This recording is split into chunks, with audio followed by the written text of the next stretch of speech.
Σταμάτησε μια αστυνομία τώρα. Δεν ξέρω αν έκανα κάτι λάθος. Τραβώ το βίντεο τώρα.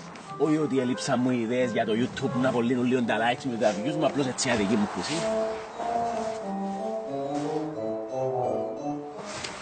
Καλημέρα στη φύλακα μου, έκανα κάτι λάθος στη φύλακα μου. Καλημέρα σας. Καλημέρα στη φύλακα μου, πέ μου, έκανα κάτι λάθος στη φύλακα μου.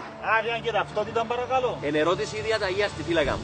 Καταρχήν γιατί μας βιντεογραφείς. Στη φύλακα μου είναι κάτι προσωπικό, apologize, είναι για δική μου χρήση, απλώς επειδή φοβούμαι αστυνομίες και δικαστήρι. Ναι, κλείστο σε παρακαλώ. Στη φύλακα μου είναι ερώτηση ή διαταγή και να το κλείσω στη φύλακα μου.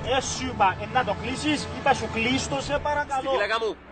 Συγγνώμη, δεν είναι κάτι προσωπικό, είναι για δική μου χρήση, δεν μπορώ να το κλείσω, είναι ερώτηση ή διαταγή όμως. Σε παρακαλώ πάρα πολύ τα στοιχεία σου, άδεια και ταυτότητα να κάνω η δουλειά μου, σε παρακαλώ. Στη φύλακα μου, επειδή εγώ τρέμω τώρα, φοβούμαι πάρα πολλά, πέ μου πρώτα εσύ τα στοιχεία σου, θα σου πω και εγώ μετά τα δικά μου στη φύλακα μου. Δώσ' μου σε παρακαλώ εσύ την ταυτότητα σου και την άδεια σου, σε παρακαλώ. Μα I'm not driving, I'm traveling.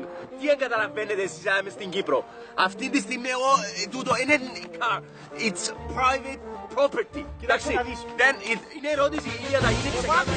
Κύριε, εγώ θέλω άδεια για κυκλοφορία, κύριε, μέσα αυτή τη στιγμή.